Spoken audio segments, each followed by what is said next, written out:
If you were anything like me and you grew up in the 90s and lived in the United States, then you definitely remember the Monopoly contest that was held once or twice a year at every McDonald's in the country. Everyone was obsessed with buying as many fries, drinks, hash browns, and Big Macs as they could to get those two iconic tickets attached to the outside packaging.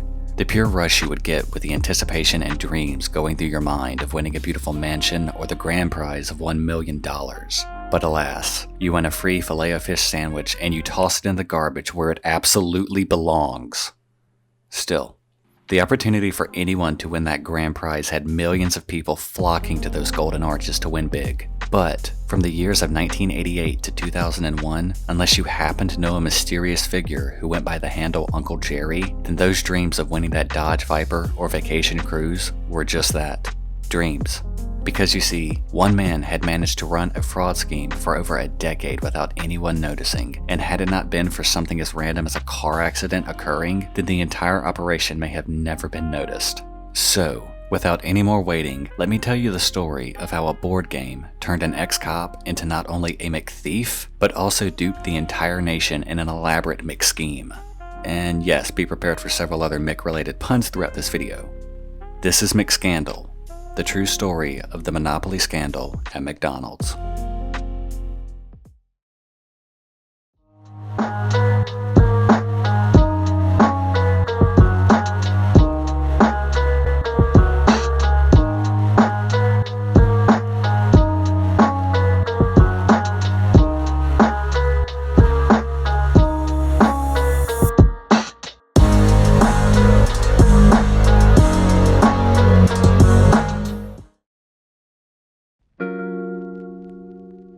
Our story begins in 1988, where a man by the name of Jerome Jacobson, an ex-cop turned head of security for Simon Marketing, which was the producer of many things such as Pepsi soda labels, Beanie Baby tags, and since that prior year, had the rights to produce the Monopoly game pieces for the popular game that was held by McDonald's.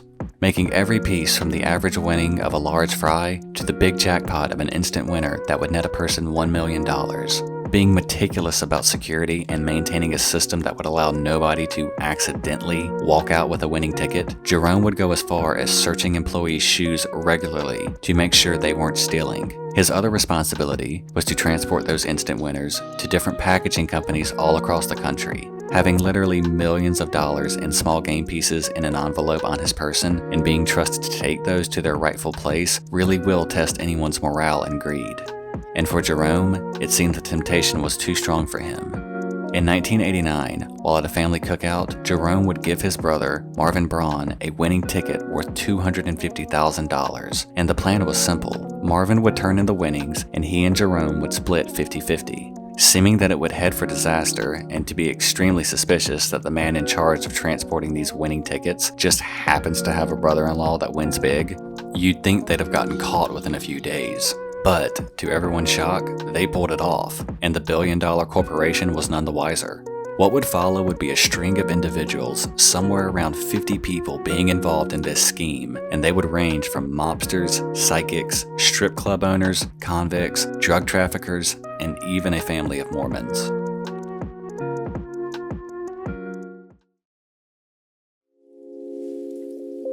One thing that I have always personally been curious about was how exactly they picked which state or part of the country the winning tickets would go to. They couldn't very well continue to send the $1 million ticket to the same state every year, so how did they do it? Did they throw a dart at a map of the US? Did they draw a name from a hat? Well, no. Even though that would have been funnier. They in fact used a computer program that would select factory locations to where they would be attached to packages and then sent to local McDonald's within that area. And in 1995, Jerome realized there was one big problem. The computer picked a factory in Canada, and that meant there was no way he could profit from the winnings that year.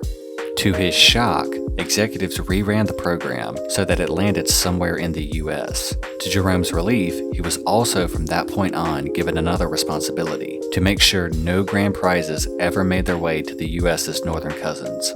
From that moment on, any guilt he felt about playing the system was gone, as he saw it as the company being just as shady as he was. Having mastered his formula to it practically being second nature to him by this point, Jerome, over the past 6 years, had been doing the same scheme he pulled off with Marvin all those years ago. He would swap winning tickets with common ones while on the way to taking them to the selected factories for packaging, and he would keep the winners and in turn give them to people he knew he could trust but had no ties to him directly. He would get an upfront cut as well as around 40% of the winnings.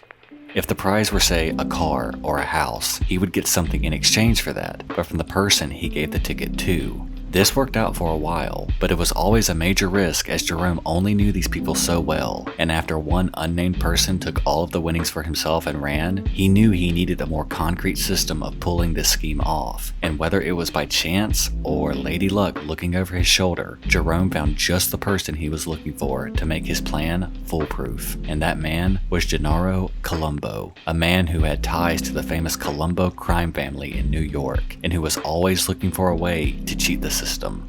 The two met in an airport, and by the time they departed, the two were partners, and what played out would make Jerome into an essential kingpin. And every great kingpin needs a vague yet personal touch, and he adopted the handle Ronald Uncle Jerry.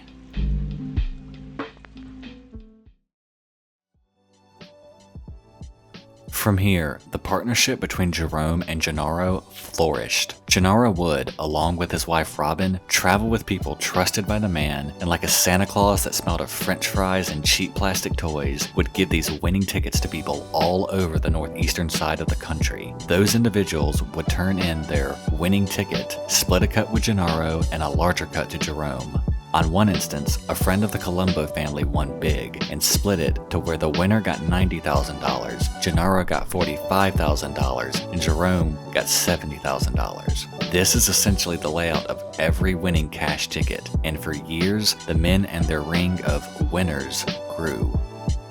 Robin's father, William Fisher, was $1 million winner. Before that, her brother-in-law. After that, Jerome's nephew was a $250,000 winner. Marvin was even given another winning ticket, but unlike the others, guilt seemed to be eating at him, and he would give them away. He tossed them in Salvation Army tins, and at one time, he flushed a $1 million ticket down the toilet. Things were going so well that instead of the duo of Jerome and Gennaro getting sloppy, they instead just became cocky, with Jerome purchasing a new car almost every week, to Gennaro going as far as to actually being in a McDonald's commercial as a winner. Even after all of this, nobody was catching on to them. McDonald's was clueless and probably distracted by all their incredible rise in their profits, thanks to the game. The police and any associated form of law enforcement had no idea what was going on. And for a time, the entire operation was a mixed secret. One big multi-million-dollar mixed secret.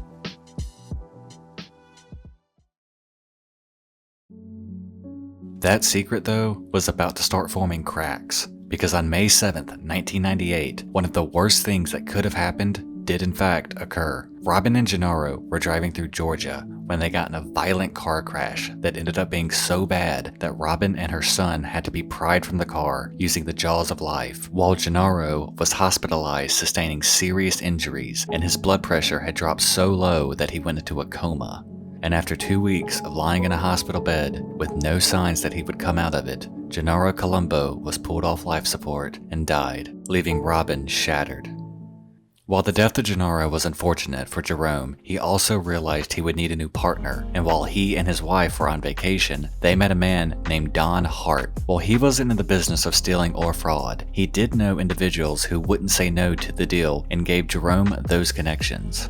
This was extremely beneficial to him, because with Gennaro gone, he would be forced to show more of his face to strangers, something he did not want. He knew the operation performed smoothly when only he talked to his partner and gave them the winning pieces to give to those interested in being the winners. With a new connection, he would be back in his safety net, and since those winners would be completely random with no ties to the operation, then the entire thing would continue to run smooth. Which it did. Thanks to the two new partners named Richard Courtier and Andrew Glom. Richard, being an owner of several fast food restaurants, who was under the impression that this was helping the Golden Arch Company increase their sales, which technically was true. Richard would find strangers at parties and give them winning tickets, whereas Andrew, on the other hand, went about the seedier side of it. and was selling tickets to those who were broke, homeless, or some form of addict. Why? Because Andrew knew he could count on them to keep quiet about the tickets and that they would stay loyal to him and give him and Uncle Jerry their share. The same amount of confidence did not exist for Richard, however, because shortly after the first winnings, he gave all of his winning tickets to Andrew and backed out as he knew the risk was too high and winners were popping up at an alarmingly fast rate, which also worried Jerome. Things were cleaner and more organized with Gennaro. He never had to deal with this and that, and simply gave his friend tickets and received money. Now things were almost the exact opposite, and the two new partners were getting rid of the tickets way too quickly.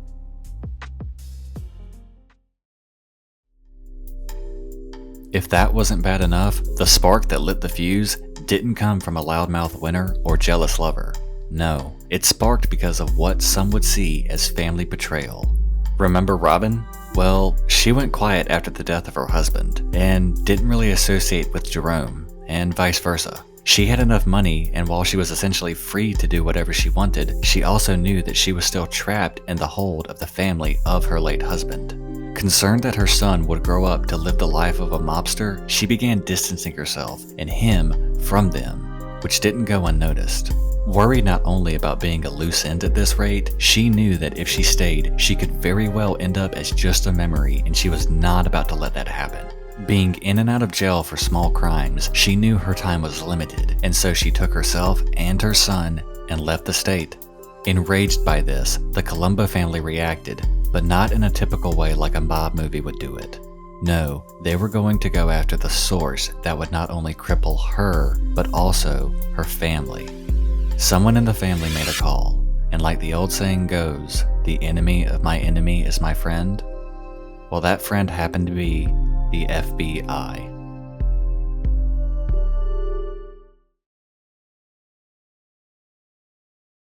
Being alerted of a scam where Robin's father, William Fisher, had won the $1 million illegally through a fraud scheme and spilling the beans on the others as well with locational proof, the FBI agent given the case, Richard Dent, realized the magnitude of this and contacted the face of McDonald's PR, Amy Murray, to fill her in on the details.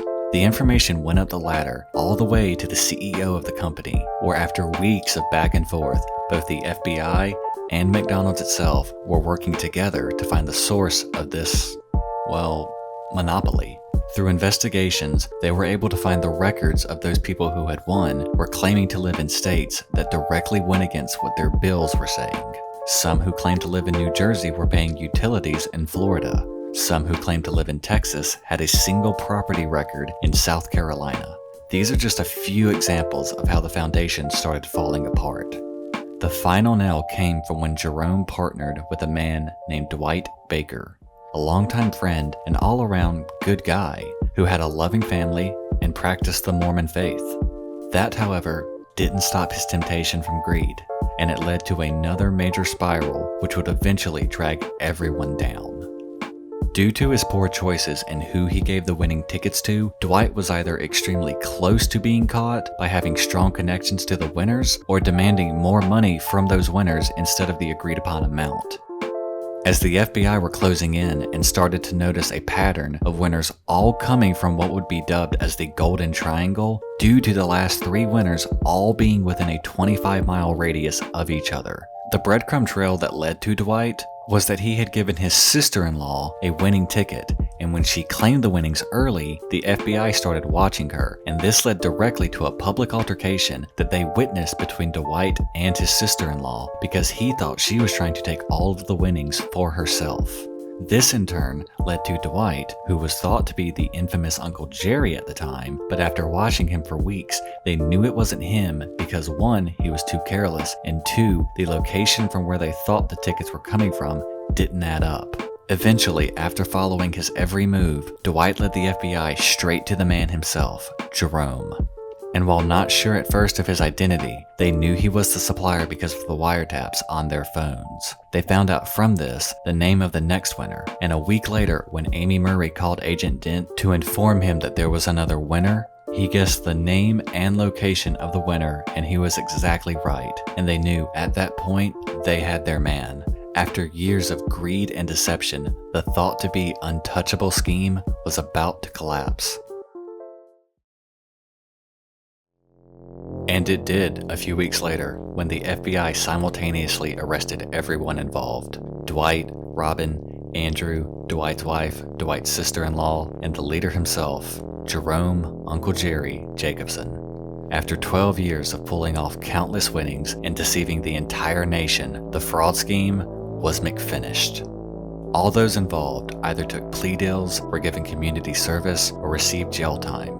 I'm not going to go over all of them individually because that list is way too long, but the key players had these outcomes. Dwight and Andrew were both given a year in prison. Robin was given 18 months, and Jerome was given the max, 5 years, and forced to pay $12.5 million in restitution, as well as having all of his assets seized. A large reason as to why you may have never even heard of this before is because, as fate would have it, the day the court cases started was on September 10th, 2001. The day before the terrorist attacks, which unsurprisingly swept every news agency for the following months, and the case simply went under the radar, as the country was in disarray after the attacks. Nobody really gave two thoughts about someone cheating a McDonald's game.